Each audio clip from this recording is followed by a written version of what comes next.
Shalom saudara yang dikasihi Tuhan Yesus. Sebelum memulai video ini, tolong bantu klik tombol subscribe ya, dan nyalakan tanda loncengnya. Mari kita sama-sama memuliakan nama Tuhan Yesus di media sosial, khususnya YouTube. Gratis kok, nggak bayar. Saya hitung dari 3 ya. 3, 2, 1. Terima kasih. Tuhan Yesus memberkati. Selamat menonton. Haleluya, puji Tuhan. Pada siang hari ini kita bersyukur kepada Tuhan bahwa pada siang hari ini Tuhan masih memberikan kesehatan yang luar biasa kepada kita. Saudaraku yang dikasih dalam Tuhan, keistimewaan Tuhan Yesus dalam Al-Quran ini sudah jelas, saudara. Sudah jelas, luar biasa. Quran mengakui kehebatan Tuhan Yesus Kristus dalam Al-Quran. Kenapa saya katakan begitu luar biasanya Al-Quran mengakui kehebatan Tuhan Yesus? Yang pertama, saudaraku yang dikasih dalam Tuhan, Al-Quran sendiri mengakui bahwa Yesus Kristus adalah Sang Juru Selamat. Artinya apa? Yesus Kristus Isa Al-Masih bisa memberikan pengetahuan tentang hari kiamat. Jadi dalam Al-Quran itu sendiri dijelaskan bahwa Isa Al-Masih bisa memberikan pengetahuan tentang hari kiamat. Saya akan buka dalam 43 Al-Az-Zuruf ayat 61. 43 Al-Az-Zuruf ayat 61 dengan tegas dikatakan, dan sesungguhnya Isa itu benar-benar memberikan pengetahuan tentang hari kiamat. Karena itu janganlah kamu ragu-ragu tentang kiamat itu, dan ikutilah aku. Inilah jalan yang lurus.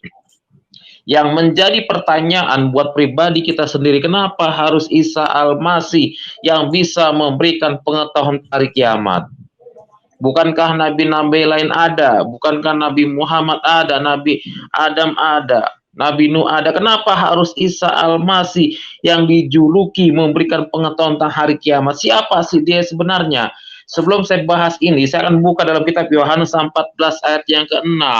Yohanes 14 ayat 6 berkata demikian. Kata Yesus kepadanya, akulah jalan, kebenaran, dan hidup. Tidak ada seorang pun yang datang kepada Bapa kalau tidak melalui aku. Dalam kitab Yohanes 14 sendiri mengatakan, kata Yesus kepadanya, akulah jalan, kebenaran, dan hidup. Kenapa dia berani mengatakan akulah jalan, kebenaran, dan hidup? Karena pribadi dia adalah benar-benar Tuhan. Jadi keistimewaan Al-Quran sendiri mengakui Isa Al-Masih memberikan pengetahuan tentang hari kiamat. 9. Mengakui tentang hari kiamat. 43 Al-Az-Zuruf ayat 61. Dan sesungguhnya Isa itu benar-benar memberikan pengetahuan tentang hari kiamat. Karena itu janganlah kamu ragu-ragu tentang kiamat itu, dan ikutilah aku. Inilah jalan yang lurus. Kalau Isa Al-Masih bisa memberikan pengetahuan tentang hari kiamat, berarti kan dia bukan nabi, berarti dia Tuhan. Hanya Tuhan, saya katakan, yang bisa memberikan pengetahuan tentang hari kiamat. Ini penjelasan, ya, keistimewaan Yesus dalam Al-Quran, keistimewaan Isa Al-Masih dalam Al-Quran. Saudaraku yang dikasih dalam Tuhan, lihat, Isa bisa memberikan pengetahuan tentang hari kiamat. Ini dia. Makanya saudaraku yang dikasih dalam Tuhan, inilah keistimewaan Isa Al-Masih dalam Al-Quran. Al-Quran sendiri mengakui luar biasa keistimewaan Isa Al-Masih. Dia bisa memberikan pengetahuan tentang hari kiamat. Dia bisa memberikan jalan yang lurus.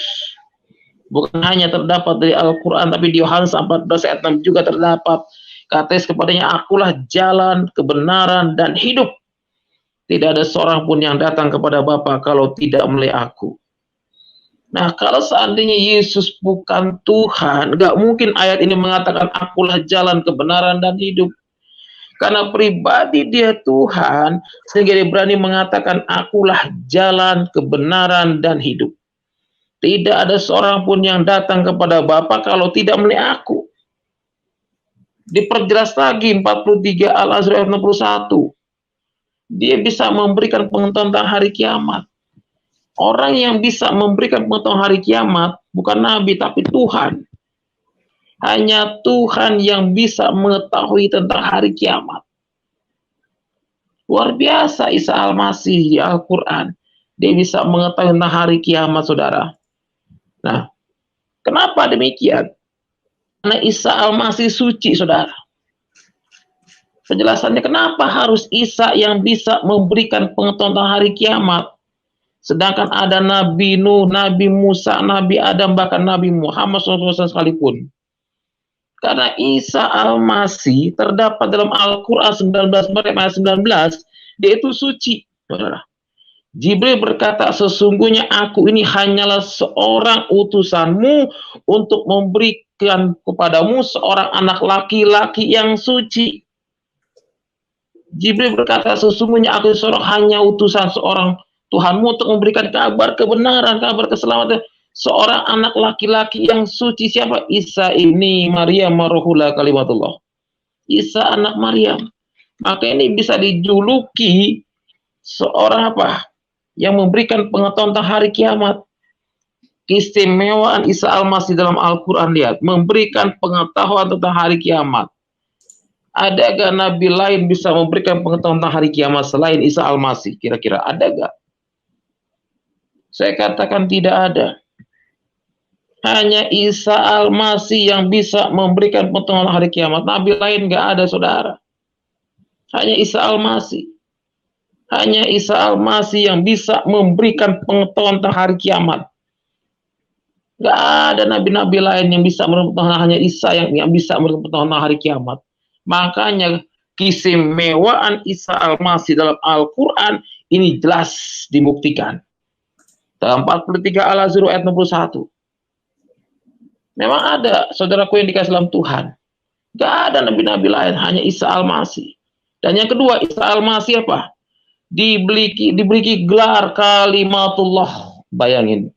Keistimewaan Yesus, Isa Al-Masih diberikan gelar kalimatullah. Baik, kita buka 3 Ali Imran ayat 45. Saya bacakan di sini. Ketika malaikat berkata, wahai Maryam, sesungguhnya Allah mengembirakan kamu dengan kelahiran seorang putra yang diciptakan dengan kalimat yang datang daripadanya. Namanya Al-Masih putra Maryam, seorang terkemuka di dunia dan di akhirat, termasuk orang-orang yang dekat pada Allah. Kalau kita buka dalam Alkitab, akulah Alfa dan Omega. Ya, saudaraku yang dikasih dalam Tuhan. 3 Ali Imran ayat 45 dengan tegas dikatakan. Jadi keistimewaan Isa Al-Masih dalam Al-Quran diberikan gelar kalimatullah, itu yang kedua. Yang punya gelar kalimatullah hanya Isa Al-Masih. Nabi-nabi lain gak ada gelar kalimatullah. Lihat 3 Ali Imran ayat 45. Ketika malaikat berkata, sesungguhnya Maryam, ya, Allah mengembirakan kamu dengan kelahiran seorang putra yang diciptakan dengan kalimatnya yang datang daripadanya, namanya Al-Masih putra Maryam. Ya, seorang terkemuka di dunia dan di akhirat. Bayangin, terkemuka di dunia dan di akhirat. Wal awalu wal akhiru, dialah yang awal dan yang akhir. Aku Alfa dan Omega. Ini dia, saudaraku yang dikasih dalam Tuhan. Itu yang kedua, saudara. Diberikan gelar kalimatullah. Jadi nggak ada nabi-nabi lain yang memiliki gelar seperti ini selain Isa Al-Masih. Makanya luar biasa keistimewaan Isa Al-Masih dalam Al-Quran, saudaraku yang dikasih dalam Tuhan. Dan begitu pun di Alkitab dijelaskan, akulah Alfa dan Omega. Dialah yang awal dan yang akhir. Wal awalu wal akhiru. Dialah yang awal dan yang akhir. Saudaraku yang dikasih dalam Tuhan, untuk apa lagi diragukan keistimewaan Isa Al-Masih, Yesus dalam Al-Quran? Untuk apa lagi diragukan? Yang pertama sudah jelas, dia bisa memberikan pengetahuan tentang hari kiamat. Dan yang kedua, diberikan kalimatullah. Nah, yang pertama kalau kita bahas itu luar biasa, dia bisa memberikan pengetahuan hari kiamat. Nah, kenapa kok harus Isa di Al-Quran tertulis? Kenapa harus Isa? Yang menjadi pertanyaan, kenapa harus Isa Al-Masih yang diberikan gelar mengetahui tentang hari kiamat? Kenapa harus Isa? Sedangkan nabi lain ada yang lebih taat daripada Isa. Kenapa harus Isa? Bukan Nabi Nuh, bukan Nabi Adam, bukan lagi Nabi Muhammad. Kenapa harus Isa yang jadi pertanyaan, saudaraku yang dikasih dalam Tuhan? Saya katakan lagi karena Isa itu suci 19 Maryam ayat 19. Pernah ada orang tanya sama saya, Pak, Bapak bilang Yesus itu suci, Isa Al-Masih itu suci. Ya, kenapa kok dia marah di bait Allah? Lah saya bilang, bait Allah dijadikan sarang penyamun. Justru malah dia marah. Itu kan bait Allah tempat ibadah, tempat suci. Dijadikan sarang penyamun. Jelas aja dia marah, tapi marahnya hanya satu kali loh, betul. Tapi marahnya Isa Al-Masih hanya satu kali, itu kebaikan. Tapi ada nabi-nabi yang marahnya lebih daripada satu kali. Isa marah satu kali ada makna yang luar biasa. Bait Allah dijadikan sarang penyamun. Sehingga dia marah, ini bait Allah. Nggak pantas kau dijadikan sarang penyamun bait Allah.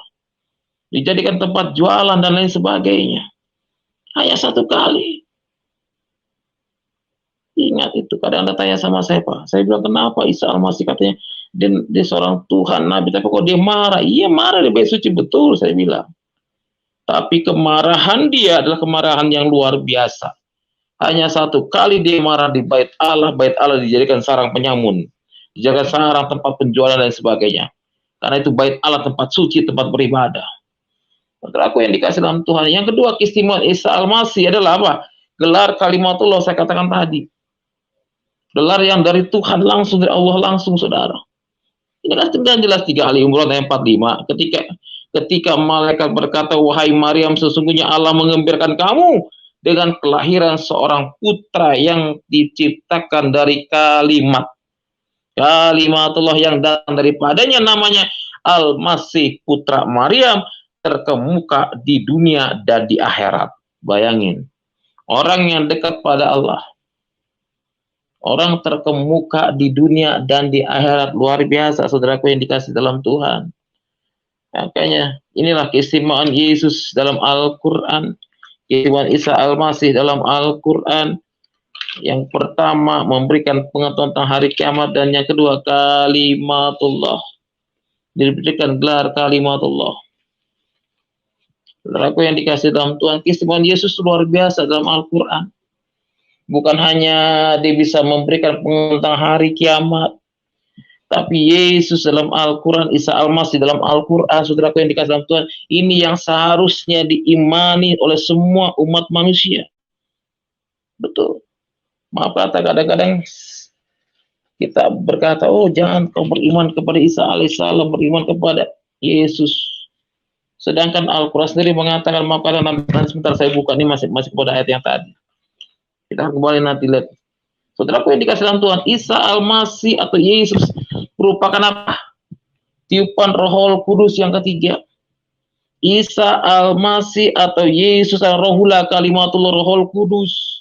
Makanya dalam 4 An-Nisa ayat 171 dikatakan, saudaraku yang dikasih, wahai ahli kitab, janganlah kamu melampaui batas dalam agamamu, dan janganlah kamu mengatakan terhadap Allah kecuali yang benar. Sesungguhnya Al-Masih putra Maryam itu adalah utusan Allah yang diciptakan dengan kalimatnya. Perhatikan, dengan kalimatnya yang disampaikan kepada Maryam dengan tiupan Rohul Kudus darinya. Maka berkatalah, berfirmanlah kamu kepada Allah dan Rasulnya, dan janganlah kamu mengatakan Tuhan itu 3. Ini seringkali saudara-saudara kita mengatakan Tuhan orang Kristen tidak, saya bilang. Tuhannya orang Kristen hanya satu. Di sini katakan, lebih baik bagimu sesungguhnya Allah Tuhan yang Maha Esa, Maha Suci, dari yang mempunyai anak segala yang di langit dan yang di bumi. Jadi nggak boleh kalau kita mengatakan, oh Tuhannya orang Kristen itu 3, tidak satu. Saudaraku yang dikasih dalam Tuhan. Saya pernah dialog dengan seseorang yang mengatakan kafirlah orang menyembah Isa anak Maryam. Nah, saya dikatakan gitu, Pak Pendeta. Dalam Al-Quran mengatakan kafirlah orang yang menyembah Isa anak Maryam. Ya puji Tuhan, saya punya hikmat dari Tuhan. Saya bilang betul. Kalau saya menyembah Isa anak Maryam sebagai manusia biasa, baru saya kafir. Tapi yang saya sembah bukan Isa anak Maryam sebagai manusia, tapi Isa anak Maryam sebagai anak Allah. Pada mulai firman bersama-sama dengan Allah. Jadi saya nggak kafir, justru yang kafir itu Anda, saya bilang. Kalau saya mau bahas seperti ini banyak, yang kafir itu mereka, bukan kita, betul. Kita dianggap penyembah berhala, sebenarnya tidak. Orang Kristen dianggap pada nyembah berhala, oh orang Kristen nyembahnya patung berhala, tidak saudaraku yang dikasih dalam Tuhan. Orang Kristen menyembah Allah yang hidup, tidak menyembah berhala, saya katakan. Makanya keistimewaan Isa Al-Masih dalam Al-Quran, saya katakan itu luar biasa. Orang Kristen menyembah Allah yang hidup. Jangan kau sembah ilah lain selain aku. Iya, jangan kau sembah ilah lain selain aku. Makanya orang Kristen itu menyembah Allah yang hidup, Allah yang luar biasa. Kita punya Allah yang hidup, Allah yang luar biasa yang kita sembah. Dan kita menyembah Tuhan Yesus nggak pernah pakai waktu dan keadaan. Kapanpun kita mau datang ke Tuhan, jam berapa Tuhan nggak pernah protes. Beda dengan agama saya yang lama. Sehari 5 kali datang ke Tuhan. Waktu johor, waktu asar, waktu maghrib, waktu isya, waktu subuh. Kok datang ke Tuhan kok pakai waktu? Gitu. Yang datang ke Tuhan nggak pernah pakai waktu dan keadaan. Kapanpun kita mau datang ke Tuhan, jam berapa Tuhan nggak pernah protes. Tapi yang membatasi waktu dan keadaan pribadi manusia dengan pribadi Tuhan kepada manusia. Betul. Kadang-kadang dengan kesibukan kita yang ada di luar aktivitas yang ada, kita jarang berdoa, kita jarang buka firman Tuhan, kita jarang ke gereja dan lain sebagainya. Ini yang membatasi waktu kepada Tuhan ada kita sendiri. Saya kan 5 waktu zaman dulu waktu saya masih Muslim. Sehari semalam 5 waktu. Ada waktu johor, ada waktu asar, ada waktu maghrib, ada waktu isya, ada waktu subuh. 5 waktu saya. Saya pikir kok datang ke Tuhan kok pakai waktu ya. Kalau belum waktu johor nggak boleh sholat, nggak boleh datang ke Tuhan. Itu dulu saya, saudara. Tapi sekarang kita mau dalam pribadi kita jangan pernah batasi waktu kita kepada Tuhan. Nah, jadi keistimewaan Isa Al-Masih dalam Al-Quran yang keempat adalah Isa Al-Masih Rohul Kudus.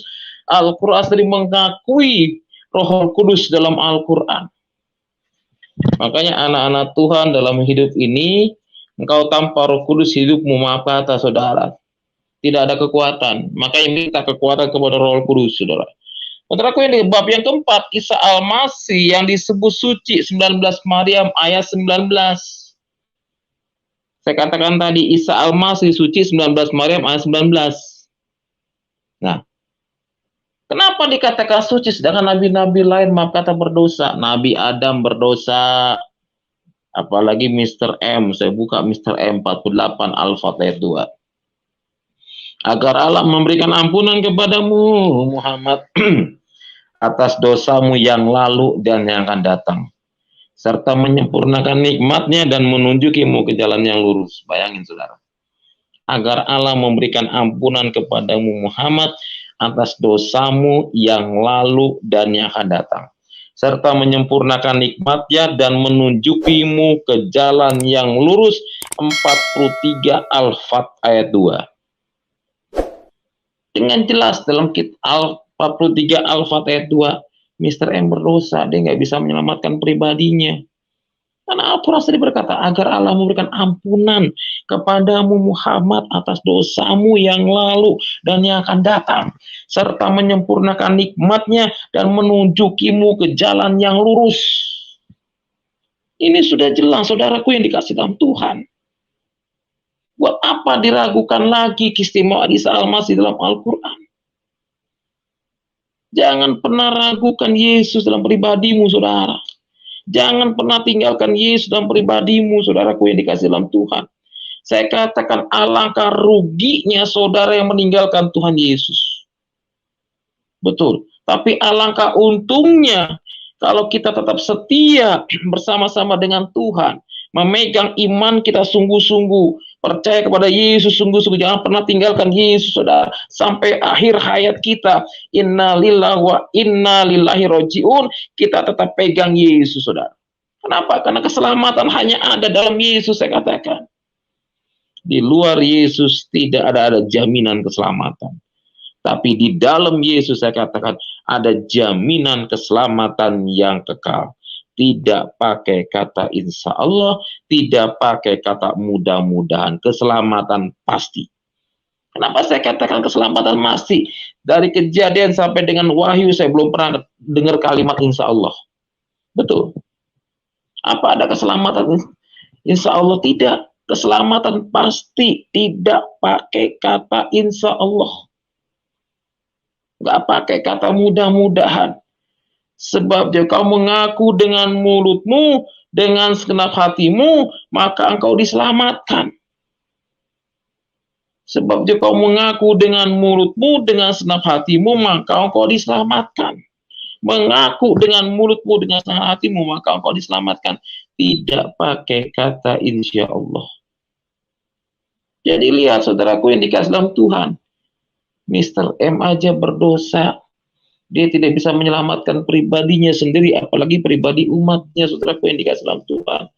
Makanya saudaraku yang dikasih dalam Tuhan pada siang hari ini, saudaraku, keistimewaan Al-Quran dalam Alkitab ada 5 poin. Ini baru 4 poin yang saya sampaikan. Yang keempat poin apa? Maryam adalah suci. Isa Al-Masih adalah, Isa Al-Masih adalah suci. Melalui siapa? Melalui Bunda Maria. Ini saudaraku yang dikasih dalam Tuhan. Makanya saya katakan saya sedih kalau seandainya ada orang Kristen sampai ninggalin Tuhan Yesus, betul. Saya belum lama ini mendengar bahwa di NTT banyak orang-orang Kristen masuk Islam. Aduh, kerinduan saya sangat sekali pengen ke sana, saya betul. Pengen sekali ke sana. Untuk apa? Untuk menginjili mereka kembali supaya mereka percaya kembali iman mereka kepada Yesus. Kenapa orang NTT bisa masuk Kristen, masuk Islam, saudara? Karena ustadz-ustadz yang datang dari Jakarta mencari orang yang lemah. Betul. Mereka yang pendidikannya lemah, di perdalaman dia cari yang nggak tahu apa-apa. Coba ustadz-ustadz injilin saya seperti saya, nggak mungkin bisa. Betul. Nggak mungkin bisa. Coba ustadz-ustadz injilin saya, Pak Sarifudin Ibrahim, nggak akan bisa. Karena saya udah mantap iman saya kepada Yesus, betul. Maaf kata, waktu saya pertama kali saya masuk channel YouTube, ada Pak Haji telepon saya. Pak Pendeta, Bapak kenapa jadi Kristen? Bagaimana kalau seandainya Bapak saya kasih uang 100 juta? Bapak tinggalin Tuhan Yesus, apa bilang? Saya bilang, maaf Pak, 100 juta tidak ada artinya buat saya bilang. Tidak ada artinya uang 100 juta buat saya, lebih baik saya hidup susah bersama dengan Tuhan Yesus. Dia tanya lagi, Pak, biar berapa sih Bapak jadi Kristen? Saya bilang, saya jadi Kristen tidak dibayar, saya bilang. Kalau saya mau, saya lebih enak jadi guru agama Islam di madrasah ngajar. Tapi karena panggilan Tuhan yang tidak bisa dihentikan, panggilan Tuhan walaupun sembunyi di mana, saya tetap tidak bisa sembunyi oleh panggilan Tuhan. Karena panggilan Tuhan. Saya katakan saya ikut Yesus, maaf katakan, dari seorang guru madrasah, ngajar ngaji, mesti mengalami yang namanya proses penganiayaan, pengusiran. Bayangin saudaraku yang dikasih dalam Tuhan, saya menjadi seorang gelandangan. Itu ikut Yesus. Tapi di balik kita setia kepada Yesus, mahkota kehidupan yang Tuhan berikan dalam pribadi saudara dan saya. Kita bertahan ikut Yesus, benar-benar ikut Yesus, saya katakan akan ada berkat-berkat Tuhan yang begitu dahsyat, betul saudara. Akan ada berkat-berkat Tuhan yang luar biasa. Bayangin ketika saya jadi guru agama Islam, keluar ikut Tuhan Yesus, ngalamin jadi gelandangan itu dari emperan ke emperan, dari toko ke toko itu. Nggak pernah ada bilang, oh mungkin Bapak dibayar. Enggak, saya bilang sama sekali nggak ada yang bayar saya. Sama sekali nggak ada. Siapa orang yang berani bayar saya jadi pendeta? Nggak ada. Karena panggilan Tuhan yang tidak bisa disembunyikan, saudara. Ya. Saya katakan, saya maaf kata, ada Pak Haji, udahlah Pak, tinggalin Tuhan Yesus. Udah Bapak saya kasih 100 juta, saya bilang maaf, saya bilang, uang tidak ada artinya buat saya, tapi keselamatan lebih penting. Betul, betul saudara. Saya lebih baik menderita bersama dengan Tuhan, tapi hidup saya diselamatkan. Saudaraku yang dikasih dalam Tuhan, inilah keistimewaan Isa Al-Masih dalam Al-Quran. Yang kelima adalah apa? Isa Al-Masih memiliki mujizat yang luar biasa. Dia bisa menyembuhkan orang buta, menghidupkan orang mati. Sekarang nabi mana yang bisa menyembuhkan orang buta? Saudaraku yang dikasih dalam Tuhan, nabi mana? Selain Isa Al-Masih nggak ada, saudaraku yang dikasih dalam Tuhan. Makanya dalam Al-Quran 5 Al-Maidah ayatnya yang 114 dikatakan, Maryam berdoa, Tuhan, lihat, Isa Al-Masih bisa memberikan makan 5.000 orang itu, doanya luar biasa, mujizatnya dinyatakan. Iya, dengan hidangan turun. Bayangin, ini mujizat Tuhan Yesus dinyatakan, saudaraku yang dikasih dalam Tuhan. Makanya keistimewaan Yesus dalam Al-Quran itu luar biasa. Keistimewaan Isa Al-Masih dalam Al-Quran itu luar biasa, dahsyat saya katakan. Al-Quran sendiri mengakui bahwa begitu dahsyatnya keistimewaan Isa Al-Masih, sehingga dia bisa memberikan pengetahuan tentang hari kiamat. Bayangin, bukan hanya pengetahuan hari kiamat, saudaraku yang dikasih, tapi dia memiliki gelar kalimatullah. Bukan hanya gelar kalimatullah, dia juga apa? Suci 19 Maryam ayat 19, tidak ada dosanya Isa Al-Masih. Di mana dosanya Isa Al-Masih? Tunjukkan, nggak ada. Alkitab tidak pernah menjelaskan dosanya Isa Al-Masih. Al-Quran tidak pernah menjelaskan dosanya Isa Al-Masih. Tapi Al-Quran juga menjelaskan dosa-dosa nabi-nabi lain. Seperti Mr. M. Lebih banyak, saudara, betul. Jadi pada siang hari ini yang saya sampaikan kepada saudara, 5 keistimewaan Isa Al-Masih dalam Al-Quran. Saudara, jadi alangkah indahnya dalam pribadi saudara dan saya kalau saudara masih memiliki Tuhan Yesus sampai saat ini, saudara. Sampai akhir hayatmu, sampai inna lillahi wa inna ilaihi rajiun, kau tetap pegang Yesus. Saya akan buka Al-Quran dalam 3 Ali Imran ayat yang 49, saudara. Saya bacakan, kepada Bani Israel yang berkata, sesungguhnya aku telah datang kepadamu membawa suatu mujizat dari Tuhanmu. Tuhan membuat untuk kamu dari tanah berbentuk burung. Kemudian itu aku meniupkan, maka ia menjadikan seekor burung. Isa Al-Masih putra Maryam, bayangin, dia bisa menyembuhkan orang sakit, dia bisa menyembuhkan orang buta, dahsyat Al-Quranul Karim. Dia menjelaskan keistimewaan Yesus dalam Al-Quran, keistimewaan Isa dalam Al-Quran. Jangan kau pernah ragukan lagi keimananmu. Engkau tetap percaya kepada Yesus sampai akhir hayatmu, saudara. Jadi saya himbau kepada anak-anak Tuhan, setelah saya ngisi channel YouTube di berbagai channel, banyak sekali orang-orang Islam yang nanya sama saya, bahkan banyak sekali orang-orang Islam yang sudah kenal Tuhan Yesus, saudara. Ya, mulai channel Bukit Jaitun, Pak Manu Bulu, Tamparagi, channel gereja YouTube, itu banyak sekali SMS masuk, WA masuk, mereka tanya-tanya. Saya bilang, Bapak kok bisa jadi pendeta? Bapak kok kenapa jadi orang Kristen? Bagaimana kalau Bapak kembali ke Muslim? Saya bilang tidak. Saya bilang semua saya jelaskan semua mereka. Dan puji Tuhan, banyak beberapa orang-orang yang dari seberang pengen mengetahui tentang siapakah Isa Al-Masih, siapakah Yesus Kristus. Puji Tuhan, saya jelaskan demikian lupa, dan akhirnya puji Tuhan, mereka mau melangkah, ambil langkah, ikut Yesus. Makanya anak-anak Tuhan, engkau yang sudah terdahulu terima Yesus, jangan sampai menjadi orang yang terkebelakang. Artinya apa? Engkau tetap pertahankan Yesusmu, pertahankan imanmu, jangan sampai kau tinggalkan Tuhan Yesus. Baik dari apapun juga masalahmu, apapun juga masalah dan problemamu, jangan ada hati untuk tinggalkan Tuhan Yesus. Jadi 5 keistimewaan Al-Quran dalam Alkitab, ini yang bisa saya jelaskan pada siang hari ini. Masih banyak lagi keistimewaan Al-Quran, bahkan hadis-hadis lainnya. Karena saya katakan, saya punya buku namanya Isa Al-Masih dalam Al-Quran dan hadis. Di situ banyak penjelasannya, saudara. Banyak penjelasan yang luar biasa dijelaskan di buku itu. Kalau saudara ingin memiliki buku itu, silakan saudara bisa menghubungi saya di nomor WA saya. Pak Pendeta, saya pengen buku Isa Al-Masih dalam Al-Quran dan hadis, silakan saudara miliki. Dan di buku itu saya tidak pernah menjelek-jelekan agama lain, hanya karena buku itulah buku kebenaran yang harus saya sampaikan. Kabar kebenaran yang harus saya sampaikan, supaya kabar kebenaran itu masuk ke telinga mereka yang belum mengenal kabar kebenaran. Saya katakan saya tidak pernah mengislamkan orang Islam, tidak.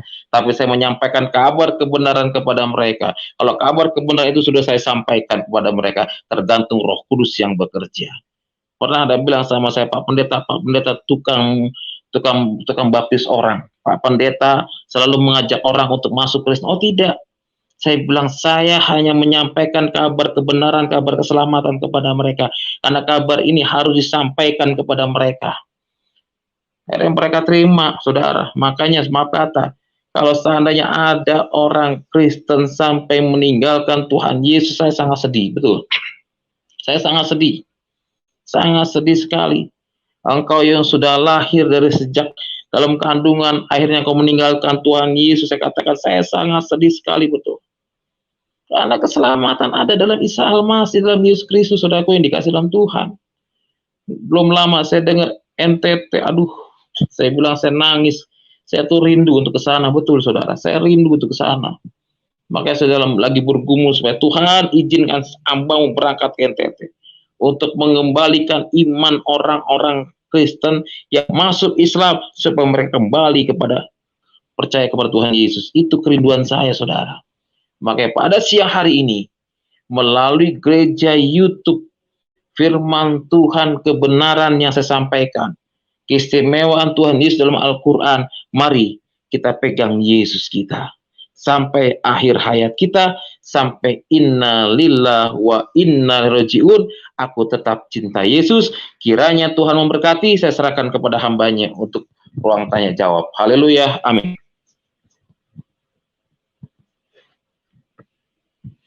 Oke, terima kasih Pak Pendeta Yosua Muhammad Yasin yang sudah mau sharing tentang saksiannya. Nah, kita buka ruang tanya jawab langsung di kolom chat buat teman-teman saudara-saudara yang mau tanya langsung sama Pak Yosua Muhammad, bisa langsung klik link yang ada di chat. Nah, sebisa mungkin masuk ke ranah yang kita di tema ya, sesuai dengan tema. Kalau nggak sesuai tema langsung keluarin aja. Ya. Karena kita bukan mencari keributan, kita mencari kebenaran kan. Iya benar. Di sini nggak ada yang perlu diributkan. Iya. Kita mencari kebenaran yang benar-benar. Ya silakan. Yang mau.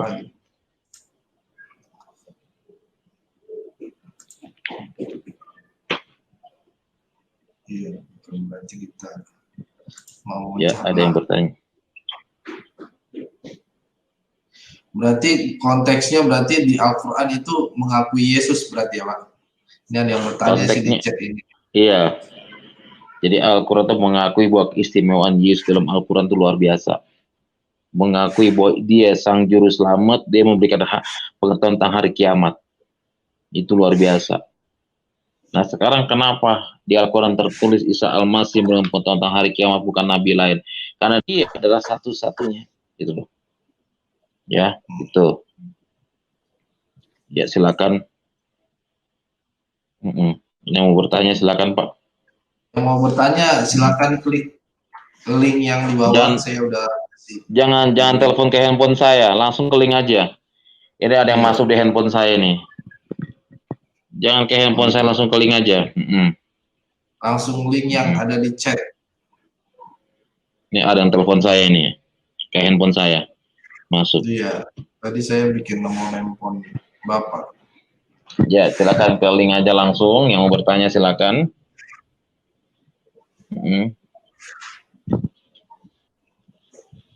Mungkin masih pada istirahat kali Pak. Ini banyak yang nonton ini, enggak ada karo. Enggak pada oke. Ada masuknya lama. Shalom Pak Karol Alvin. Halo. Ya, shalom Pak. Shalom Pak, shalom. Ya, Tuhan berkati Pak. Luar biasa. Terima kasih Pak. Saya ingin bertanya seperti yang saya sudah ditulis di live chat tadi. Oh ya, silakan. Hadis yang tentang Muhammad minta didekatkan dengan Isa putra Maryam. Oh, hadis Bukhari Muslim Pak. Oh, hadis Bukhari Muslim. Sahih Bukhari Muslim. Ya Allah, dekatkanlah aku dengan Isa anak Maryam, gitu kan? Iya, Ya. iya, iya. Nah, itu nanti ada di buku. Maha suci Allah itu ada di buku saya, Pak. Di buku hadis saya ada. Ya Allah, dekatkan aku dengan Isa anak Maryam yang maha suci kan? Jiwaku ada tangannya dan keselamatanku ada padanya Isa anak Maryam. Ya, hadis itu, Pak ya. Tetap pertahankan Yesus, Pak ya. Jangan tinggalkan Yesus, Pak. Amin, amin. Ya, ya. Ya. Ya, mungkin ada lagi Pak, silakan Pak. Itu aja Pak. Ya sudah. Ya, ya Pak. Itu aja pertanyaannya. Lagi Pak, pertanyaannya. Ya. Itu saja. Silakan pada itu yang aja, lain. oke. Ya, oke Pak ya, tetap jangan tinggalkan Yesus Pak ya. Amin, amin.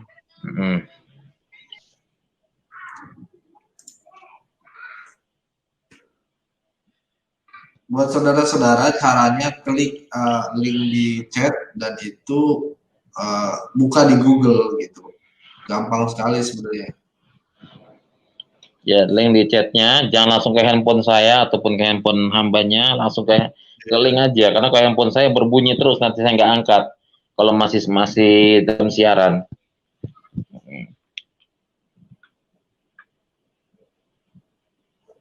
Ya, mungkin ada pertanyaan lagi, silakan. Silakan Pak yang mau bertanya Pak. Saya sambil keluar Pak.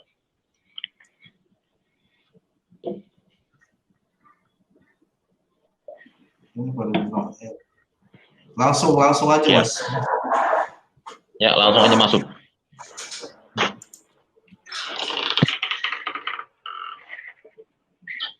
Langsung aja masuk dawa Pak. Silakan. Keluar lagi nih. Penuh. Buat saudara-saudara yang mau masuk, silakan bisa langsung klik link yang saya bagikan di live chat. Mau tanya-tanya langsung sama Pendeta Yosua Muhammad Yasin, silakan. Silakan yang bertanya. Bertanya sopan. Ya, pertanyaan di saat ini nggak ada istilahnya tentang perdebatan. Ya.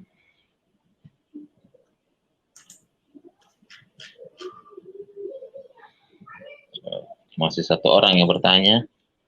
Mungkin Pak Pendeta mau tanya Pak, silakan Pak. Saya menunggu yang lain. Saya mau tanya nih, apa kesamaan Injil dan Al-Quran tentang Nabi Isa itu Yesus gimana? Maksudnya Pak, gimana Pak? Ulangi Pak. Ada kesamaan nggak? Saya kata hampir ada kesamaan Pak, hampir ada kesamaan. Tapi yang lebih dahsyatnya adalah Injil. Hampir ada kesamaan. Kalau di Al-Quran kan kutipan-kutipan bahwa Isa Al-Masih seperti ini, dia seperti ini. Tapi yang lebih dahsyatnya Injil, hampir sama gitu. Itu kayak ada yang mau masuk Pak. Ya. Oh, iya. Silakan Pak Mosad. Selamat siang Pak Pendeta. Selamat siang. Shalom. Islam Kristen Pak. Ya. Bapak dari Muslim, dari Kristen. Saya ini Kristen, namanya Mosad, sudah pernah ke Israel ini. Berarti pernah pergi haji Pak ya? Oh pernah. Israel kan musuh Islam kelima. Pak Pendeta ini. Pak Pendeta. Ya. Di Al-Quran itu kan Nabi Isa katanya lahir di bawah pohon korma, betul ya Pak Pendeta? Pak, Al-Quran itu nggak pernah menjelaskan Isa Al-Masih bawah pohon korma, nggak ada Pak. Yang lahir di bawah pohon korma. Isa Al-Masih itu lahir sesuai dengan di Alkitab. Enggak, di Al-Quran katanya di bawah pohon korma. Nggak Pak, nggak ada, itu hanya supaya menggertak orang Kristen aja. Nggak ada Isa Al-Masih lahir di bawah pohon korma. Nggak ada hadisnya, nggak ada ayatnya. Oh, nggak ada hadisnya ya? Nggak ada. Itu hanya gertakan aja dari mualaf supaya murtadin goyang. Jadi di mana pernah menurut hadis atau Al-Quran di mana lahirnya Nabi Isa itu Pak Pendeta? Nggak tahu ya? Israel di Yerusalem Pak. Kalau di Al-Quran di hadis ada itu. Yesus lahir di Bethlehem. Di Bethlehem di hadis ada itu. Hadis Sahih Bukhari ada. Yesus Isa Al-Masih dia lahir di Bethlehem. Bahkan di situ dengan jelas dijelaskan Isa Al-Masih lahir di kandang yang hina. Kandang yang hina kan bicara kandang domba. Betul nggak? Oh iya. Di situ karena Saya sudah pernah ke sana, Pak Pendeta, ke gereja tempat lahirnya Tuhan Yesus itu. Nah, itu Nativity Church namanya. Ya kan? Itu nah, di itu hadis jaraknya itu dengan ada. masjid cuma 30 meter. Jarak gereja itu dengan masjid cuma 30 meter. Jadi di sana akur kok. Yang jaga gerejanya orang Islam. Akur sekali. Di sini kok nggak akur ya? Makanya saya mengatakan Pak Say, di Indonesia itu sedang diributkan masalah ibadah. Kemarin aja diributkan kan masalah ibadah di rumah waktu di Jakarta. Ya kan nggak boleh ibadah. Nggak boleh ibadah. Nah sekarang saya tanya, kalau seandainya ibadah tidak boleh dilarang, di Al-Quran dijelaskan nggak ibadah dilarang orang Kristen? Nggak ada. Di hadis dijelaskan nggak ibadah dilarang umat Kristen? Nggak ada. Kan saya bilang sama ormas Islam, kalau seandainya kamu melarang orang Islam, orang Kristen untuk beribadah, buktikan ayat Al-Qurannya atau hadisnya. Ada gak hadisnya Al-Quran atau hadisnya melarang orang Kristen untuk ibadah? Kalau ada, saya bilang, saya kembali jadi Muslim dan saya kasih handphone saya. Nggak ada yang berani menjelaskan, nggak ada karena nggak ada. Terus tapi mereka saya bilang, juga mampir, Pak Pendeta, saya juga mampir di toko souvenir yang jualan salib, souvenir Kristen di Bethlehem. Nah, yang menjual itu orang Islam. Pakai kerudung. Lah mereka kok nggak takut sama salib, padahal dipegang-pegang, dijuali ke saya.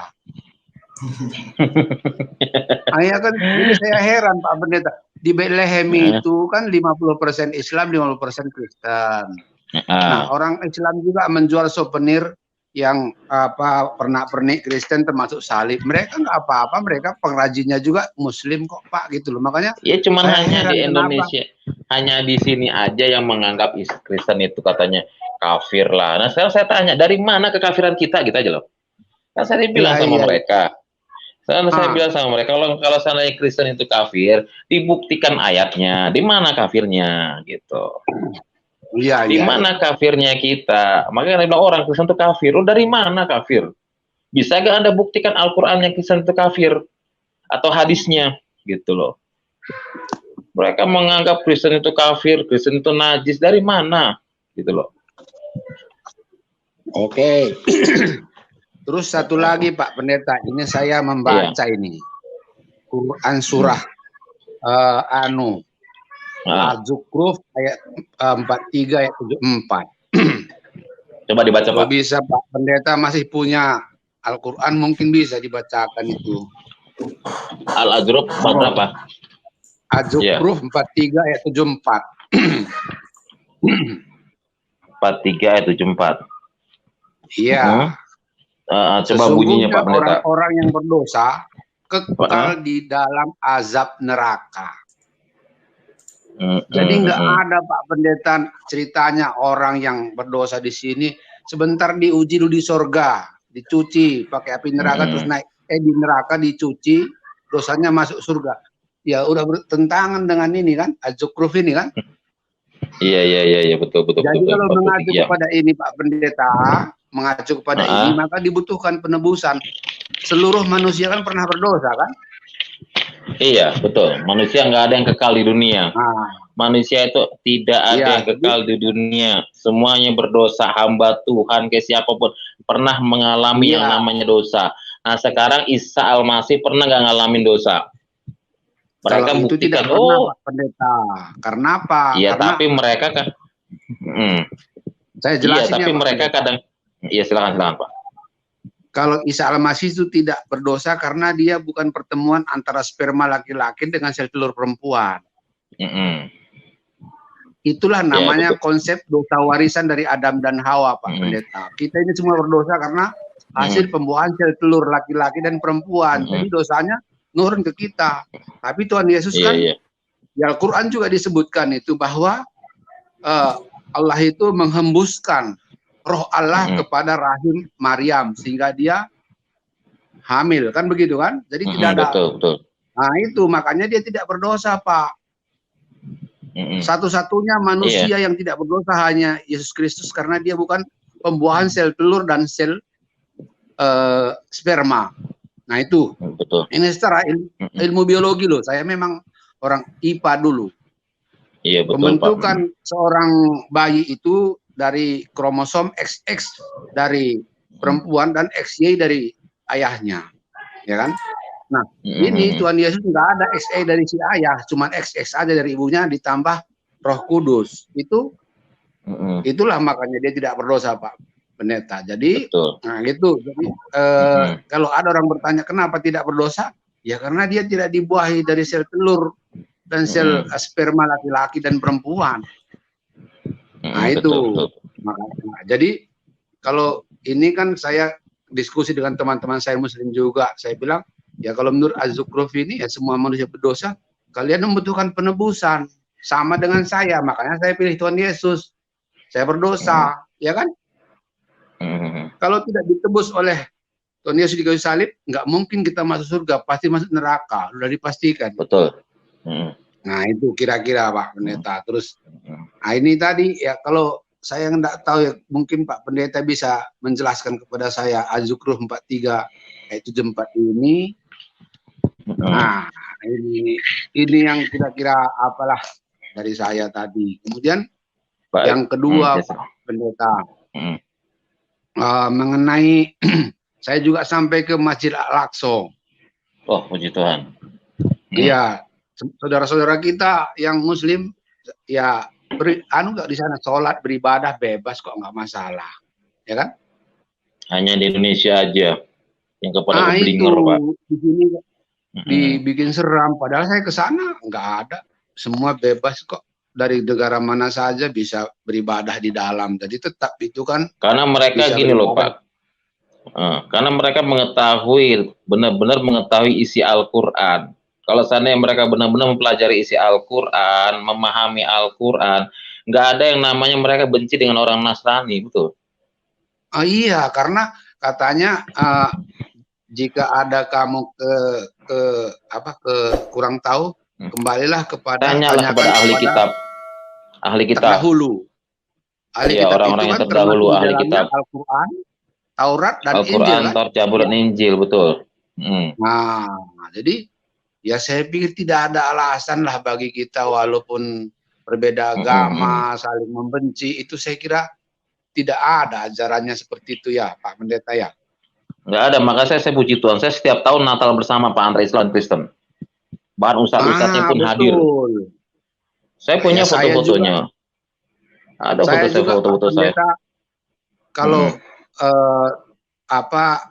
di daerah-daerah yang misalnya hari raya kurban ya, saya pernah menyumbangkan kambing 1 karena memang di Masjid Agung itu kan kurangnya, kok saya ada sedikit rezeki ya, saya hadiahkan kambing lah buat berkurban, ya kan? Nggak saya masalah, tidak mengerti, enggak, kita kan mengasihi dia, nggak pernah saya saya kasih kambing ini kamu masuk Kristen, enggak ada gitu Pak Pendeta, nggak pernah. Iya. Saya ikhlas karena ingin mereka merayakan hari raya haji itu ya, kita bantulah. Oh di kita juga enggak terlalu memberatkan kan gitu Pak Pendeta ya. Kalau akidah tapi kan, saya tidak pernah mengganggu. Iya. Yang penting satu hal, kita tuh jangan pernah memaksa mereka untuk jadi Kristen, jangan. Untuk menyampaikan kabar kebenaran silakan. Ya saya puji Tuhan tiap tahun saya tuh Natal bersama nih, ini fotonya tuh Pak. Ada foto saya, foto Atrato. Ini ustadz pohon lilin Natal. Iya. Setiap tahun panitia gantian. Kadang panitia dari masjid, bayangin, nggak terbayang kan? Iya. Natal antara Islam dan Kristen. Nggak terbayang, istilahnya nggak menyangka kalau saya bisa Natal tiap tahun seperti ini. Antara Islam dan Kristen Natalan tiap tahun. Ini. Iya, itu makanya dahsyatnya Yesus Kristus, sudah Pak. Dahsyatnya luar biasa Tuhan Yesus nih. Ini Ustadz sambutan Pak tuh. Sambutan Natal di gereja. Nah, kenapa? Karena mereka mengerti Al-Qur'an, benar-benar memahami Al-Qur'an. Makanya kalau ada ormas yang melarang orang Kristen untuk ibadah, mereka nggak ngerti Al-Qur'an gitu aja udah. Mereka cuma ikut-ikutan. Al-Qur'an 100% orang yang belum paham ya. hayati Al-Quran itu makna yang sebenarnya. Saya dulu mau kata, saya juga dulu orang pembakar gereja. Tapi ketika saya bertobat, saya baru tahu, oh iya, ternyata hal seperti ini nggak boleh dilakukan. Karena orang Kristen itu saudara kita, yang harus kita lindungi, yang harus kita jaga. Ini baru ibadah di rumah ditutup, nggak boleh. Allahu Akbar. Tutup gereja loh. Nutup gereja kok nyebut nama Allah. Memalukan. Saya bilang Islam itu rusak karena Islam itu sendiri loh, betul? Iya, betul loh Pak. Iya. Islam itu bisa rusak karena Islam itu sendiri yang menghancurkan Islam. Contohnya, dia bakar menutup tempat ibadah. Malu gak dia? Islam. Memalukan siapa? Islam kan? Orang lihat, seluruh dunia lihat, oh iya kok Islam kok kelakuannya seperti itu ya. Gereja dibakar, Allahu Akbar. Yang malu siapa? Islamnya, bukan orangnya. Kok orang Islam seperti itu ya? Oh Allah kok mengajarkan seperti itu ya? Coba sadar umat Islam, sadar ormas Islam. Ente menutup tempat ibadah gereja, ente menyebut Allahu Akbar. Yang malu Islamnya. Betul loh Pak? Citra Islam itu jelek karena ulah-ulah mereka, betul? Ya, karena ulah mereka, citra Islam itu jadi jelek. Bakar gereja, Allahu Akbar, nutup tempat ibadah, Allahu Akbar. Kan yang jelek citra Islamnya, betul kan? Kalau Islamnya sudah jelek, ulamanya juga akan terbawa-bawa, gitu loh. Makanya Islam yang baik itu mulai bergandengan tangan satu dengan yang lain, memberi toleransi, saling menghargai, gitu loh. Itu alasan nggak ada izin EMB-nya, nggak ada izin bangunannya. Terus saya bilang orang ibadah kok gimana aja bebas, betul kan? Di jalan juga bebas kalau dia mau cari Tuhan. Itu kadang-kadang dipermasalahkan masalah seperti itu, Pak. Allahu Akbar, tutup tempat ibadah. Kok Islam ngajarin seperti itu? Makanya kemarin saya waktu ada ormas nutup tempat ibadah di Jakarta. Kalau saya tahu udah marah betul, saya betul. Dulu saya benci orang Kristen. Saya juga sama dulu seperti itu. Tapi ketika saya bertobat, saya bela benar buat Tuhan. Betul, Pak. Iya, Pak ya. Jadi keistimewaan Yesus dalam Al-Quran itu sendiri luar biasa. Jadi dia itu suci 19 Maryam ayat 19, Pak. Itu, ya, Pak ya. Oke. Nanti ada nomor handphone saya, Pak, nomor WA. Silakan Bapak catat nomor WA saya. Bapak bisa tanya-tanya kembali kepada saya, Pak ya. Ini banyak link yang pada masuk nih. Di mana nomor WA-nya, Pak Pendeta? Ada ya? Ada 081. Ada Pak. 0813 0813 terus 25 0813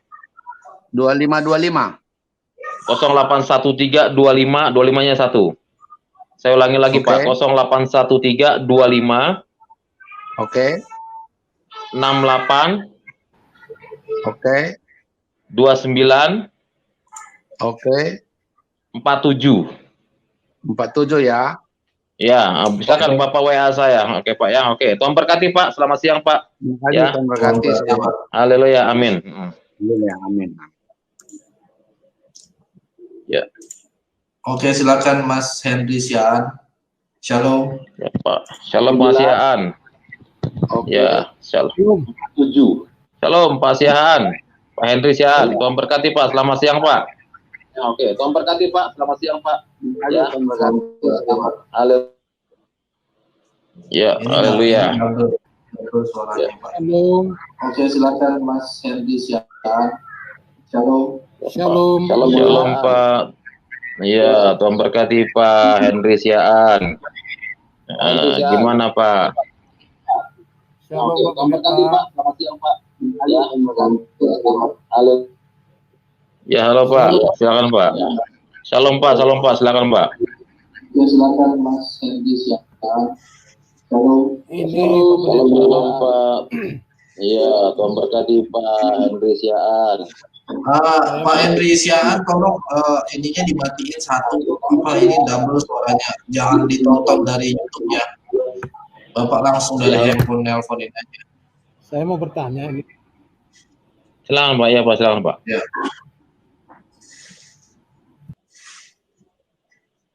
Keluar. Ya, ada lagi mungkin? Oke, buat teman-teman, kalau mau telepon itu jangan didengerin dari YouTube-nya karena kita saling nunggu jadinya delay. Yang mau telepon lagi bisa klik link di chat, buka di kita Google sampai melalui jam. handphone juga bisa.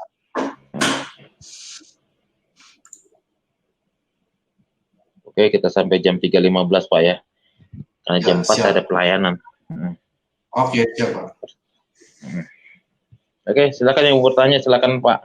Silakan berkaitan dengan apa yang saya sampaikan pada siang hari ini, ya luar biasa. Jadi kalau saudara ingin bertanya, nggak bisa bertanya langsung dengan YouTube, gereja YouTube, ada nomor WA saya, saudara bisa link WA saya, tanya langsung, nggak masalah. Nah, silakan.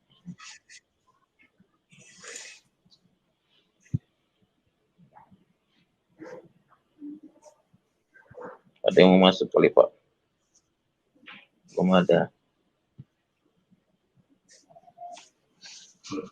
Nah, ini ada pertanyaan nih Pak. Ya, silakan Pak. Benarkah Yesus tidak pernah mengklaim dirinya sebagai Tuhan? Katanya? Menurut Bapak sebagai ini gimana? Kalau memang di Alkitab maaf kata, nah sudah jelas di Al-Quran dia dia kan mengaku guru kan? Guru apa Pak? Bapak mungkin bisa jelaskan di Alkitab, saya buka di Al-Quran Pak. Ya. Nah, di Alkitab mungkin Bapak bisa bahas dulu di Alkitab, nanti saya buka di Al-Qurannya Pak.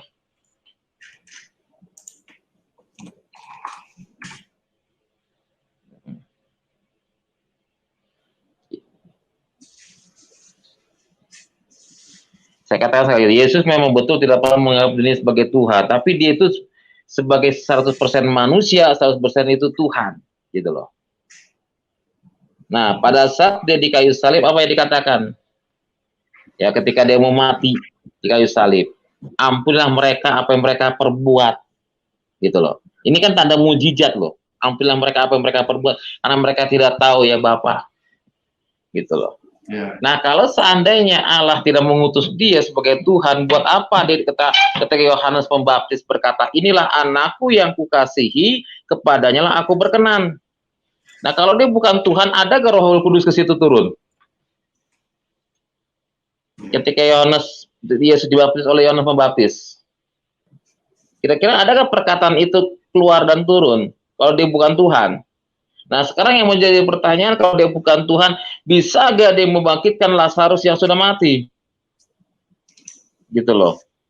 Nah, kalau dia bukan Tuhan, bisa gak dia menyembuhkan orang sakit, yang buta, yang lumpuh? Gitu. Memang dia 100% manusia, 100% Tuhan. Makanya inilah kuasa dan mujizatnya pada saat dia dipermandikan oleh Yohanes Pembaptis, dibaptis, inilah anakku yang kukasihi, kepadanya lah aku berkenan. Gitu. Itu dari pertanyaan siapa, Pak? Ini ada Edgar. Ada nomor WA-nya nggak? Nggak ada Pak, cuma chatnya doang. Saya baca chatnya itu. Oke, itu dia penjelasan Pak Egar. Nanti kalau Pak kurang jelas, bisa WA saya Pak Egar ya. WA saya di 081325682947. Tanya langsung ke saya, tanya telepon langsung, enggak masalah. Saya siapkan waktu, mau 1 hari, kayak mau berapa jam ada waktu kalau di WA, silakan. Yang mau masuk lagi Pak, mungkin ada chat lagi Pak yang lain? Banyak yang lain. Yang nggak tahu caranya masuk nih kali. Caranya dibacakan chatnya aja Pak.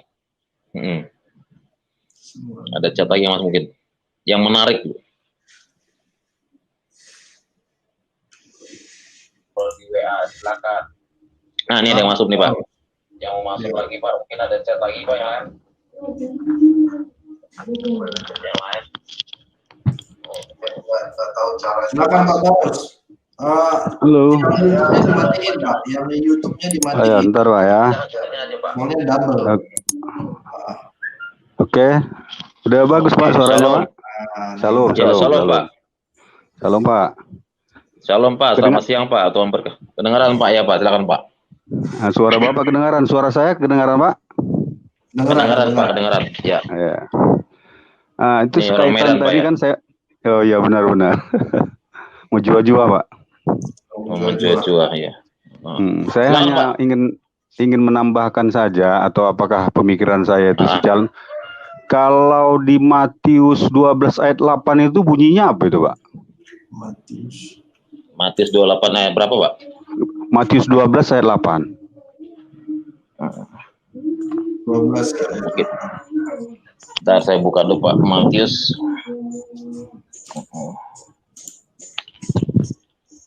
Coba Pak Pendeta dibaca, Pak Pendeta. Matius 12 ayat 8. Karena anak manusia adalah Tuhan atas hari Sabat ini. Ini ya. Itu bukan bisa kita anggap sebagai pernyataan Yesus bahwa dia menyatakan dirinya Tuhan. Kadang-kadang kan banyak sekali rekan-rekan kita yang lain berkata Yesus tidak pernah mengatakan dirinya Tuhan. Iya, betul. Tapi ternyata di dalam Matius 12 ayat 8 sendiri Yesus berkata bahwa dia adalah Tuhan gitu. Mungkin ayat paralelnya seperti di Markus 2 ayat 28 ya. Ya kan saya bilang Yesus itu Tuhan karena anak manusia adalah Tuhan atas hari Sabat. Itu kan ya? Iya. Iya, berarti anak manusia itu kan gelar Yesus sendiri kan? Iya, betul. Nah, itu saja. Tadi saya mau menanggapi yang itu aja tadi. Memang. Ya betul. Terima kasih Pak atas penambahannya Pak ya. Iya. Saya bilang Yesus itu benar-benar Tuhan Pak. Nanti ketemu dari ayat mana. Al-Quran juga mengatakan bahwa Yesus itu Tuhan. Nanti saya buka Pak, itu hadisnya ada itu. Oke, terima kasih Pak ya. Tuhan Yesus tapi Pak, kalau Pak. boleh bertanya ya, Pak. Satu pertanyaan. Silakan. Kira-kira saya bukan istilahnya apa, hanya ini bertanya. Kira-kira Isa yang disebutkan di dalam Al-Quran itu, apakah itu Yesus yang dituliskan di dalam Alkitab? Karena maksud saya begini, kalau kita berbicara tentang sebuah pribadi, berarti kan kita harus benar-benar berdasarkan fakta sejarah. Contohnya begini Pak, kita tidak boleh menyalahkan fakta sejarah orang lain gitu kan. Kemudian juga kita berharap bahwa sejarah kita juga tidak boleh disalahkan oleh orang lain. Contohnya begini, kalau Bapak punya seorang anak, berarti tidak boleh saya ingkari itu bukan anak Bapak, kan begitu. Saya juga begitu, saya punya anak, janganlah diingkari bahwa itu bukan anak saya, kan begitu Pak. Maksud saya begini Pak, Alkitab sesuai dengan umat Kristen adalah sebuah kebenaran. Dan Al-Quran juga sesuai dengan umat Muslim adalah sebuah kebenaran. Itu jadi oleh karena itu kita harus berpegang dan saling toleransi kan gitu, menghargai. Pertanyaan saya di sini, Yesus itu kan lahirnya di Bethlehem itu Pak. Di Bethlehem, di kandang domba, dan kita sama tahu bahwa Bethlehem itu terletak di sebelah selatan ya, selatan Yerusalem, yang terletak di ketinggian 500 atau hampir 600 meter di atas permukaan laut. Dan ternyata sampai sekarang pun sesuai dengan informasi yang saya cari tidak pernah ada pohon kurma itu Pak. Emang nggak ada Pak. Nah, sementara di Al-Quran, sementara di Al-Quran dituliskan bahwa Isa itu lahir di bawah pohon kurma sesuai dengan surat Maryam atau ayat berapa itu kan. Kemudian satu lagi Pak yang menjadi pertanyaan saya. Di dalam Alkitab tidak pernah dituliskan bahwa Yesus berbicara sejak di buayan. Sedangkan Nabi Isa itu kan bicara sejak buayan gitu Pak. Ini kan merupakan sebuah hal yang berbeda itu Pak. Itu Pak mungkin yang kadang-kadang saya tanyakan, saya pelajari di mana ini. Bukan apa-apa Pak, sebenarnya begini, kalau kita berbicara tentang keimanan, kita kan harus bersih dia. Harus benar-benar berpegang teguh kepada keimanan kita tanpa kita mau berkompromi dengan hal-hal yang bertentangan dengan Alkitab, itu maksudnya Pak. Ya toleransi sesama manusia memang kita harus saling mengasihi. Tetapi dalam keimanan ini Pak, kadang-kadang harus saya tanya, apakah saya harus percaya bahwa Yesus itu pernah lahir di bawah pohon kurma?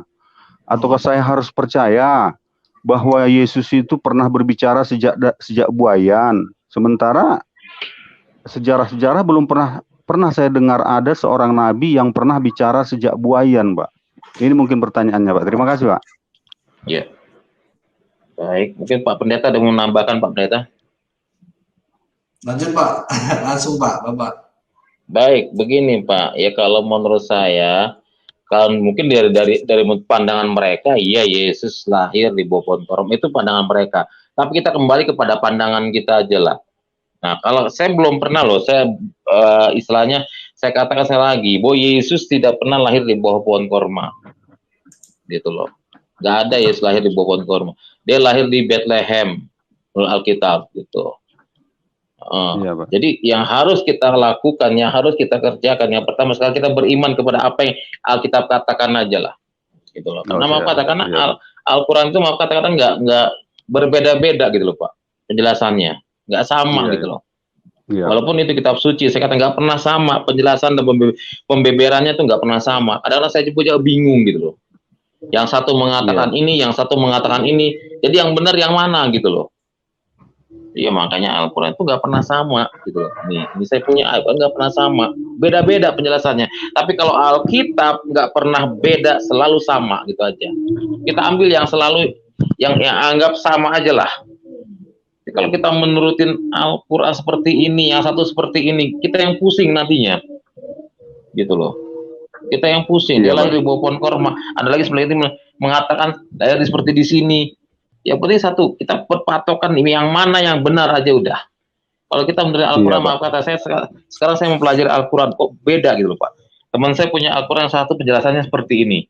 Loh kok beda-beda, kok kitab suci kok beda-beda penjelasannya gitu loh. Sekarang kita ambil kitab suci yang benar-benar yang tidak pernah berubah dari dulu sampai sekarang itu aja. Iya Pak. Luar biasa Pak, siapa ini? Terima kasih penambahannya Pak ya. Pak Marus, Tuhan berkati Pak ya. Oke, Tuhan berkati Pak ya. Amin. Amin. Oke. Shalom. Shalom Pak. Ya, shalom, haleluya. Ya, Pak John, silakan Pak John. Halo, selamat sore Pak Pendeta. Selamat sore Pak John, Tuhan berkati, haleluya Pak John, gimana kabarnya, sehat? Ya sehat Pak, berkat Tuhan. Amin. Ini Pak, saya hanya mau tambahkan ini apa yang terakhir ini, bahwa ya secara tersurat memang barangkali Tuhan tidak pernah mendeklar diri bahwa dia adalah Tuhan atau Allah. Kan tujuan Tuhan Yesus datang ke dunia kan bukan untuk memperkenalkan dirinya bahwa dia adalah Tuhan, tapi dia akan datang untuk menyelamatkan manusia. Tapi secara tersirat kan banyak sekali ayat di Alkitab yang menggambarkan bahwa Yesus itu adalah Tuhan dan Allah. Hanya orang-orang yang diliputi hatinya iblis yang tidak bisa menangkap itu dan tidak bisa mengerti itu. Tapi orang yang dipenuhi Roh Kudus, orang-orang yang berpikir secara nalar itu pasti bisa menangkap bahwa dialah Tuhan dan Allah itu sendiri, kan begitu. Nah ini yang saya mau minta tanggapan Pak Pendeta ini. Ini kan gini Pak Pendeta. Saya itu dari dulu itu tidak percaya bahwa Al-Quran itu firman Tuhan. Kan Yesus sendiri sudah bilang bahwa akulah Alfa dan Omega. Setelah itu kan akan muncul nabi-nabi palsu. Jadi saya pikir Al-Quran itu adalah kitab cloningan dari Injil itu sendiri yang dikerjakan oleh iblis untuk membingungkan umat manusia. Kan iblis yang tidak senang kalau ada karya keselamatan terjadi pada umat manusia. Sehingga dibikinlah itu. Jadi saya pikir sangat keliru orang kalau misalnya mau membuat pernyataan lantas mengambil rujukan dari kitab rujukan itu kan keliru itu. Nah buktinya kan sekarang banyak orang yang bukan hanya orang-orang yang seperti pendeta, orang-orang awam terutama yang bingung itu mana sih yang benar ini dari Al-Quran ini. Saya pikir misalnya apa itu tidak usahlah, anggaplah negasikanlah Al-Quran itu karena memang dia tidak ada sebenarnya. Jadi itu hanya untuk membingungkan kita umat-umat Kristen ini. Makanya pendapat Pak Pendeta seperti apa itu Pak? Baik Pak, jadi Al-Quran itu saya katakan setiap 5 tahun sekali itu berubah. Tergantung Menteri Agama. Al-Quran itu ada tanda tangan Menteri Agama. Sekarang Alkitab ada tanda tangan Menteri Agama nggak? Iya Pak, Pendeta kurang jelas Pak. Al-Quran setiap 5 tahun sekali itu selalu ada perubahan. Ya, tergantung Menteri Agamanya. Nah, Al-Quran itu selalu ada tanda tangan Menteri Agama. Alkitab ada tanda tangan Menteri Agama apa enggak? Nggak ada itu. Makanya Alkitab itu dari tidak bisa dikurangi dan tidak bisa ditambahkan. Itulah sempurnanya Alkitab Injil. orang-orang yang beriman, kamu tidak dipandang beragama kalau kamu tidak beriman kepada Alkitab Injil.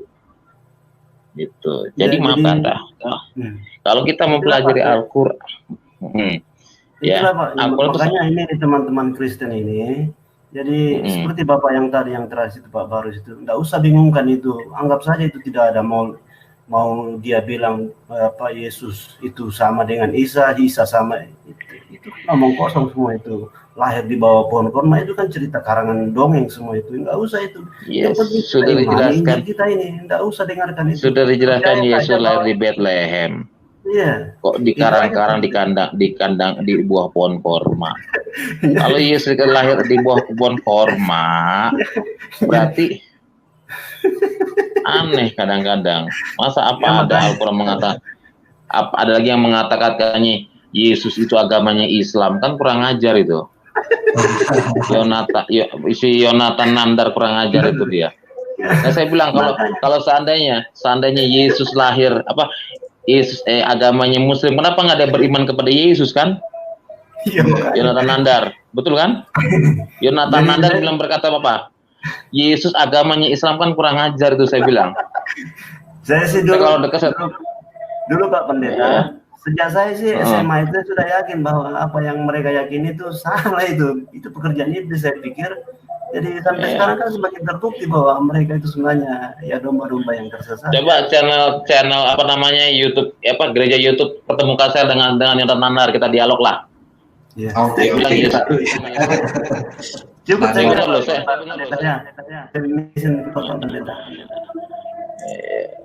dia bilang katanya si Tuhan Yesus agamanya Islam, kurang ajar. Kalau Tuhan Yesus agamanya Islam, kenapa nggak beriman kepada Yesus? Saya bilang kan. Ini kan yang terakhir Pak Pendeta, ini kan yang heboh sekarang itu yang si Nandar itu kan ngaku-ngaku sebagai evangelis. Nah itu kan itu dia. Saya malah menyarankan di live chat itu kalau bisa diperkarakan dia kan seperti sudah membuat berita palsu, itu kan kena delik itu. Makanya kalau si Yonatan itu jangan ngaku-ngaku, itu kan merusak kekristenan itu. Orang jadi evangelis itu tidak gampang, tidak seperti ustadz.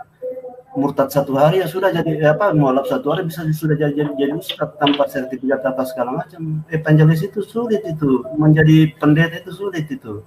Nggak seperti mereka itu yang asal-asalan, jadi jangan disamakan lah. Nah itu perlu kita perkarakan itu, kalau misalnya ada yang dorong itu ya perkarakan aja itu biar dia rasa itu kan kalau masuk dalam Kristen itu kan ngomongannya jago sekali, bahasa Ibrani lah, bahasa apalah, itu kan tidak pikir itu jago-jagoan seperti itu. Ya. Yang saya kesel itu Yesus agamanya Islam, kurang ajar saya bilang. Ya, kalau Yesus agamanya Islam, kenapa dia nggak mau beriman?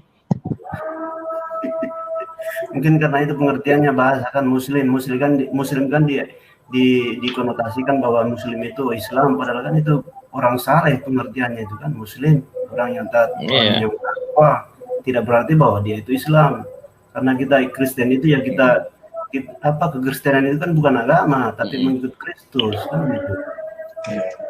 Ya sekira gitu Pak Pendeta ya. Ya makasih banyak. Oke, gitu aja Pak ya.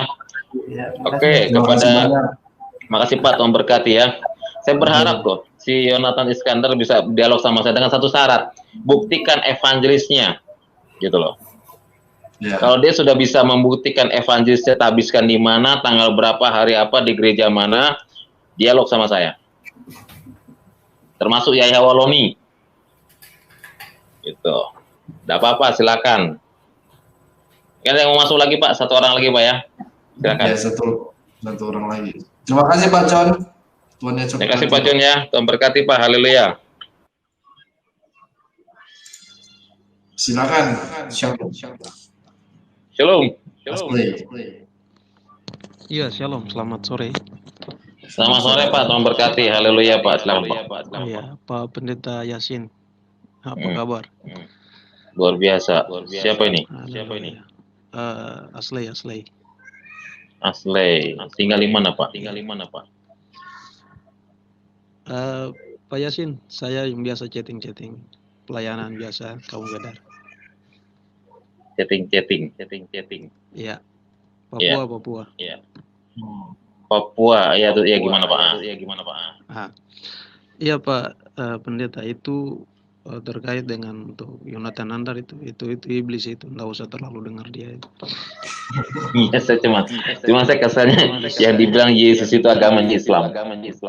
Nah, kacau itu pemikiran. Kalau dia evangelis, seorang evangelis punya cara perkataan tidak seperti begitu. Kita punya tugas utama di Kejadian 16 itu, Pak Pendeta. Iya. Kejadian 16 ya. Itu ibarat mereka Kejadian 16 ayat 14 itu, sebab itu ayat 13, kemudian Hagar menamakan tempat yang telah berfirman kepada dengan sebutan engkau El-Roi, sebab kata bukanlah di sini kulihat dia telah melihat aku. Kalau kita lihat di ayat sebelumnya itu bagaimana keturunan dari Ismail itu dinamakan sebagai keledai liar ya. Nah, kalau kita lihat di ayat sebelumnya itu, selanjutnya malaikat itu Tuhan kepadanya, engkau mengandung akan melahirkan seorang anak laki-laki dan akan menamainya Ismail, sebab Tuhan telah mendengar tentang penindasan atasmu itu, seorang laki-laki yang lakunya seperti keledai liar. Halo? Demikianlah nanti anak itu tangannya akan melawan tiap-tiap orang dan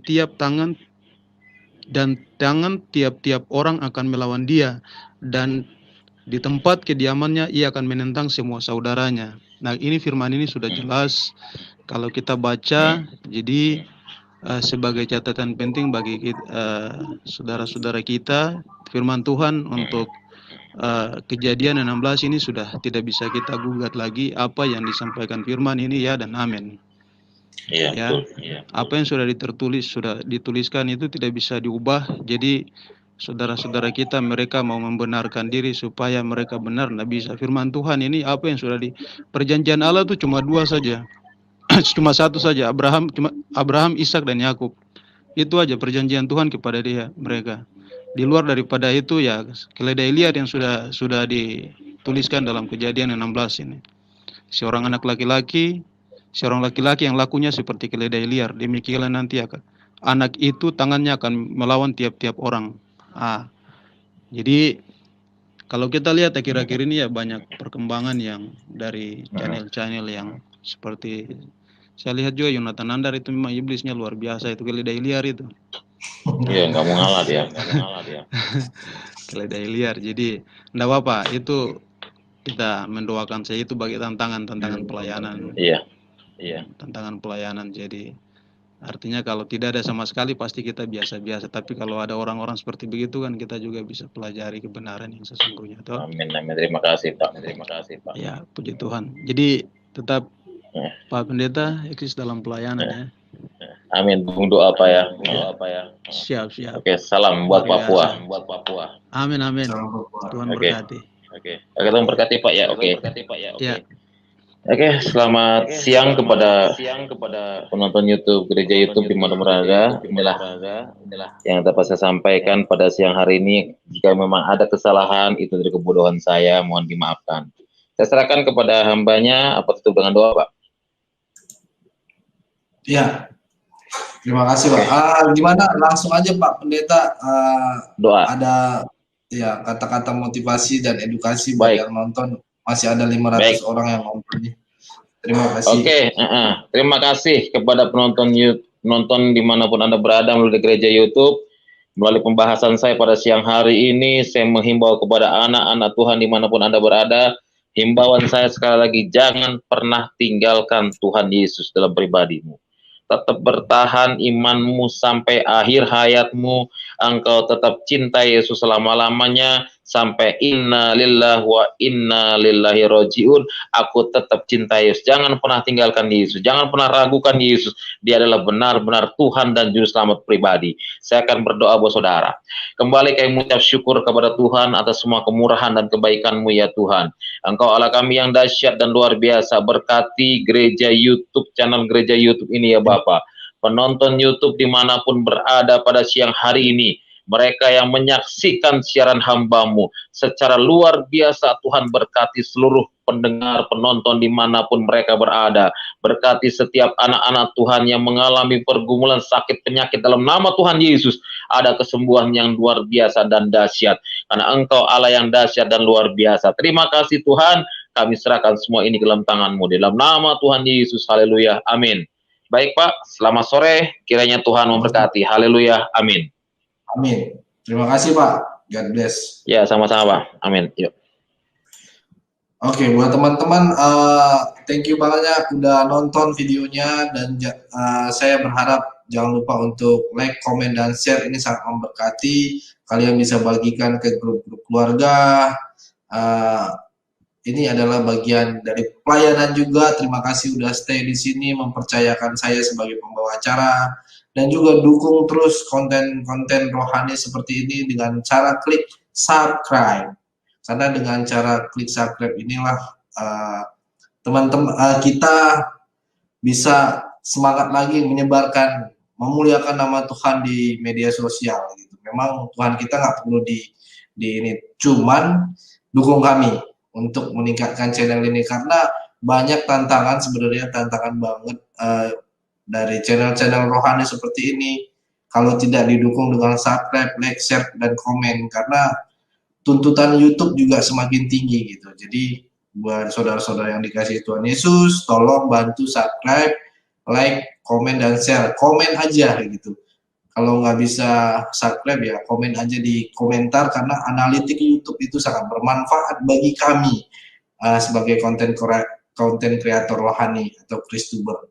Terima kasih, tetap semangat, dan jangan lupa nanti malam kita ketemu juga jam 7 malam, ada psikolog juga. Temanya tentang apa, kasih gitu ya, sangat luar biasa. Nantikan jam 7 malam, jam 8, sorry, jam 8 malam. Nah, saya Leonardo, mohon undur diri. Tuhan Yesus memberkati.